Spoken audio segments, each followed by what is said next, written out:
Hoy la noticia la daba Pedro Sánchez acudiendo a cerrar no sé qué rollos de las multinacionales, el 10º aniversario, en el que hacía un speech alardeando de la situación económica en España. Es cierto, como bien saben ustedes, que el tema económico ha pasado a un segundo plano por razones evidentes.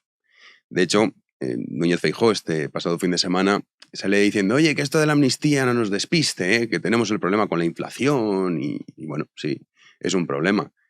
Pero es que lo grave es la amnistía, porque lo que supone la amnistía, como hemos explicado aquí en numerosas ocasiones, en fin, hace que evidentemente sea un problema menor.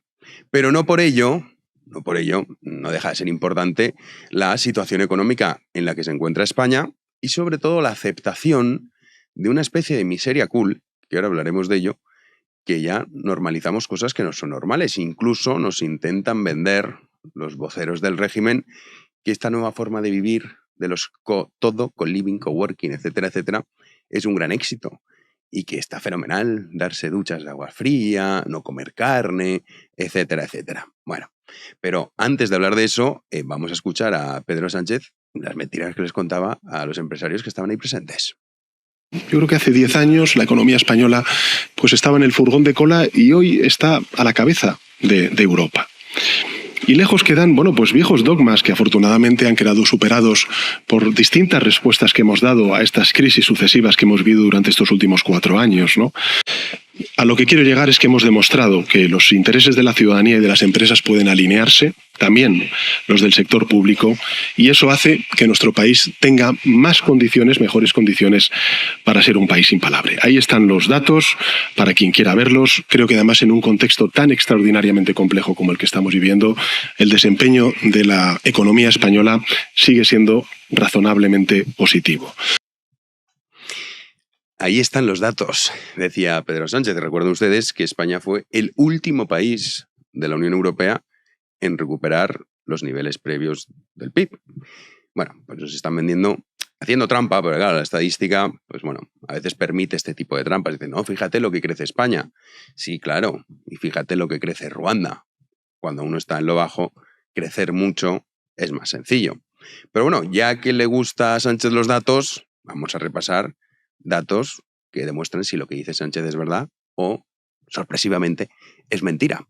Vamos con el primero de ellos, que es la tasa de pobreza. Bueno, pues España es el tercer país de la Unión Europea con mayor número de personas en pobreza. En este caso hablamos del 26% de los ciudadanos. Hay que tener en cuenta que estos parámetros, porque claro, diremos, oye, ¿es lo mismo un pobre en España que un pobre, yo qué sé, en Ghana? Pues hombre, evidentemente no es lo mismo. Pero con los índices que se utilizan, España ocupa el tercer lugar de toda la Unión Europea, el 26%. Solamente le supera Bulgaria con el 32%, Rumanía con el 34,4%, que es el primer país, Bulgaria el 32% y Grecia el 26,3%. Luego está la cuestión del desempleo. ¿Quién lidera los índices de desempleo de toda Europa? La respuesta es España, en concreto el 12%, seguido de Grecia. ¿Quién lidera la tasa de paro juvenil en España? En Europa, España, que tiene el 28%, seguido también de Grecia. Pero luego hay un indicador que pocas veces se utiliza, ¿no? Porque también se hacen trampas y seguramente muchos de ustedes habrán leído del salario medio en España aumenta X%, que eso realmente no tiene mucho valor. De hecho, al principio del régimen franquista, cuando comenzó esas políticas económicas que las llevaba Girón de Blasco, que estaban inspiradas en esa autarquía, no exactamente propia del fascismo, pero inspiradas en ese fascismo colectivista, etcétera, etcétera, cuentan, una de las anécdotas es que la situación económica en España era terrible, sobre todo los primeros años, después de la posguerra, principios de los años 50 también, y fue cuando le dijeron, oiga, que es que tenemos un problema, que los ciudadanos no llegan a final de mes y que las tasas de pobreza son elevadísimas. Y él dijo, pero no hemos subido los sueldos. Pero bueno, pues esto es lo mismo.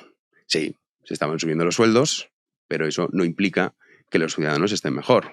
Luego ya, por suerte, en el 59 llegó Mariano Navarro Rubio, también Ullastres y compañía, e hicieron ese plan de estabilización del año 59, que fue el origen de la clase media, y esto no sé por qué, hay mucha gente que prefiere obviarlo, que es fruto del franquismo, de esas políticas que se adoptaron. Y esto es un hecho histórico, no es una cuestión opinable, franco será lo que ustedes quieran, pero la realidad es esa. Que la clase media que había en España, cada vez más destrozada, como vamos a ver ahora con los datos, es fruto de esas políticas, porque al final los países, su riqueza, no depende tanto de sus recursos naturales, sino de las instituciones, de las políticas que se adopten. Ejemplos tenemos muchísimos. Países que son muy ricos en recursos naturales, cuya población vive en la más absoluta miseria. Y viceversa, países muy pobres en cuanto a recursos naturales se refiere, pero que su población sí que consigue tener unos índices de riqueza muy elevados. ¿A qué se debe esto? La respuesta es evidente, a las políticas que se adopten, que es precisamente lo que hizo cambiar y virar el futuro de España. Pero bueno, la realidad es que la clase media que había, pues cada vez es menor.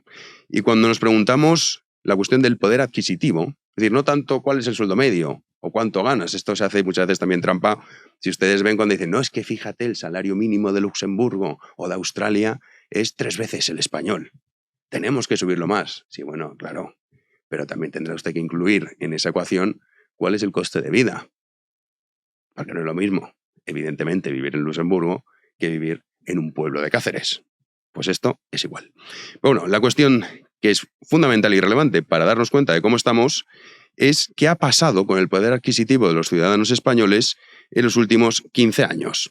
Pues bueno, un estudio de GfK revela lo siguiente. Estos son datos que parece ser que Sánchez, pues no, ahí están los datos. Debe saber que muy pocos van a ir a consumirlos.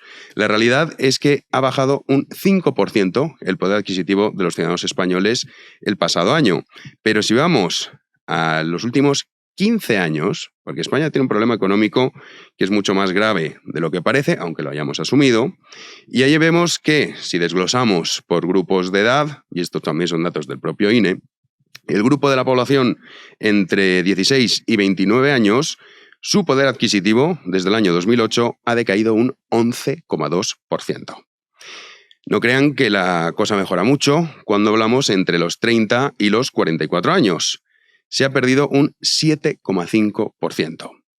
Si vamos entre los 45 y los 64 años, el resultado es todavía peor. Su poder adquisitivo se ha debilitado un 10%. Y ahora, los únicos que han visto aumentado su poder adquisitivo son los pensionistas, que en concreto han visto cómo su poder adquisitivo aumentaba un 6,5%. Con lo cual es evidente que la mayoría de los ciudadanos españoles han visto cómo su poder adquisitivo cada vez es menor. Y esto tampoco daría falta mirar todos estos datos, que es evidente, pero ¿esto a qué se debe? ¿Por qué cada vez somos más pobres? Pues se debe a varias cuestiones. Una de ellas directamente relacionada con la idea de la intervención estatal. De hecho, publicaba el CIS una encuesta este pasado fin de semana en la que se preguntaba a los ciudadanos españoles, ¿debe el Estado intervenir la economía? La respuesta era que el 69% de la población creía que sí. Y dices, qué mal estamos. Otros años el porcentaje ha sido incluso mayor. Pues claro, ¿qué es lo que ocurre aquí? Ocurren varias cosas. En primer lugar, es cierto que los sueldos, dices, bueno, es que no dan para más, son muy bajos, que es la crítica que se suele utilizar frecuentemente y se señala al empresario. Pero aquí hay que tener en cuenta varias cosas. Imagine que usted está cobrando 1.200, eso no es lo que usted cuesta, sino que cuesta 1.600. Es decir, que lo que está pagando el empresario no va para usted, sino va para ese Estado que es el que tiene que velar por los intereses y la seguridad de los ciudadanos. Porque aquí se ha confundido que el Estado debe existir, y esto debe existir incluso para aplicar las políticas liberales. El liberalismo necesita el Estado para reducir impuestos. Si no existiese la máquina estatal sería imposible hacerlo. Por eso digo que lo importante son las políticas que se adoptan. El problema es que aquí, los españoles, de media, 1 de cada 2 euros, y esto es de media, independientemente de cuál sea su sueldo, se va en impuestos, ya sea de forma directa o de forma indirecta. Pero todo obedece a esa sensación, que no sé si comparten ustedes, y es que cada vez los ciudadanos parece que no quieren tener ningún tipo de responsabilidad y que están a favor de pagar impuestos para que así no tenga que pensar ni en la sanidad, ni tenga que pensar en la educación de sus hijos, ya todo me lo provee el Estado, ni tampoco tenga que pensar en su futura pensión, ni en ahorrar. Siempre es el Estado es el que va a estar ahí ayudándonos. Cuando la realidad es que lo que provoca estas políticas, y no solo en España, también se ha visto en el conjunto de los países de la Unión Europea, especialmente los países nórdicos, que tuvieron que cambiar ese modelo hace ya bastantes años, la realidad es que eso lo que genera es un empobrecimiento generalizado.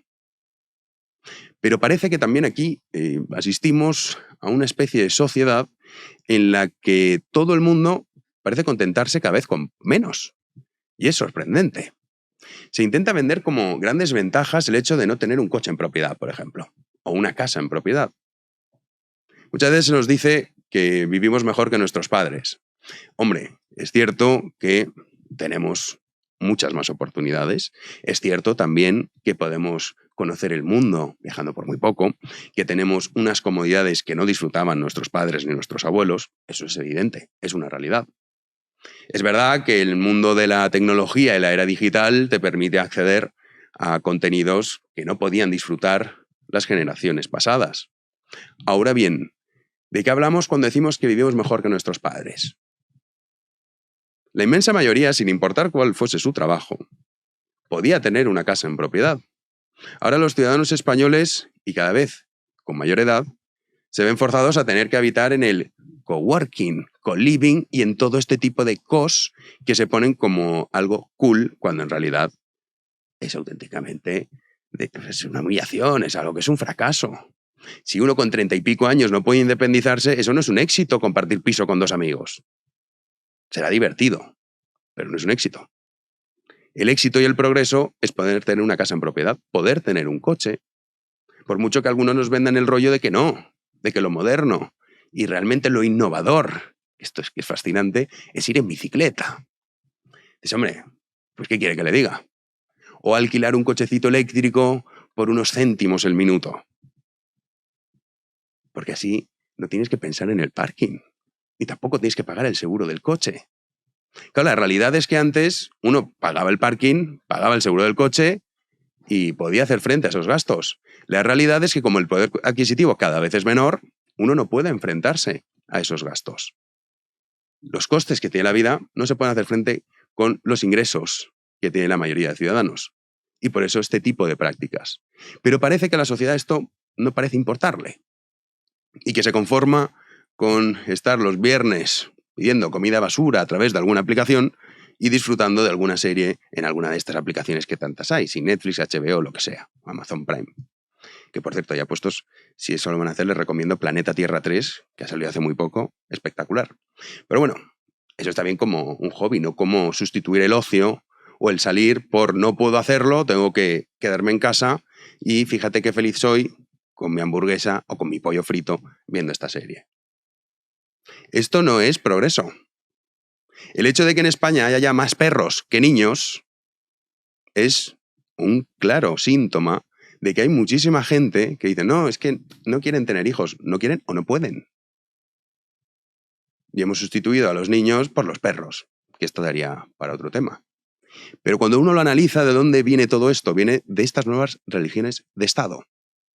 Pero como bien decía Antonio Escotado, el Estado es inocente, los culpables son los gobiernos. Y es así. Según las políticas que se adopten, vamos hacia un lado o hacia el otro. Pero las religiones de Estado no, las religiones de Estado lo que quieren es acabar con la libertad de los ciudadanos, someterlos a todos a una igualdad que desde luego siempre es a la baja, y al final lo que comprobamos es que vivimos en un mundo en el que cada vez somos más pobres y en el que cualquier atisbo de esperanza o cualquier cambio a mejor parece incluso ya casi como un imposible. Esa derrota espiritual que tenemos en esta sociedad, de nacer ya derrotados, de observar cómo hay jóvenes que ya prácticamente su sueño es ser funcionario, que está muy bien, pero hombre, debería tener cierto entusiasmo. Y fracasar, intentar innovar, pero no. Ya se sale con una mentalidad perdedora, y eso es un gran problema para cualquier país y para cualquier sociedad. Y la realidad es que el Estado tenía que intervenir, pues hombre, en algunos aspectos y en algunas facetas sí, lo podríamos discutir.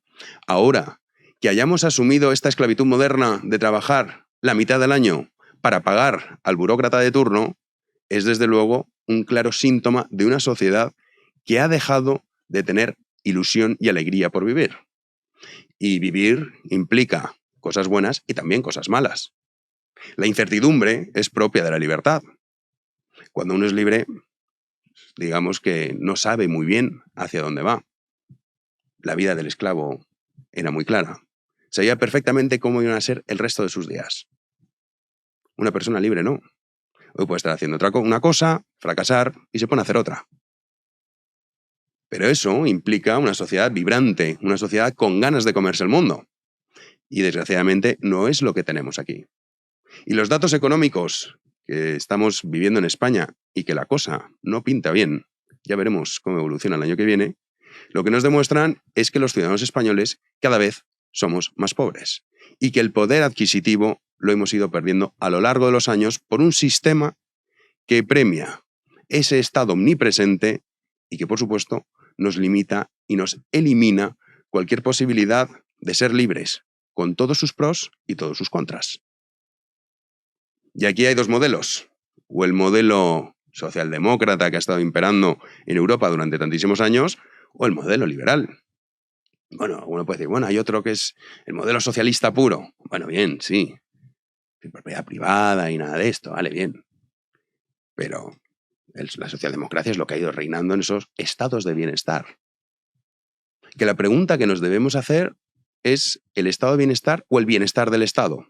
Y en concreto de esos gobernantes que son los que utilizan el Estado no para dotar de libertad a los ciudadanos, sino todo lo contrario, para crear una sociedad clientelar y completamente muerta de entusiasmo y de ilusión por vivir. ¡Comenzamos!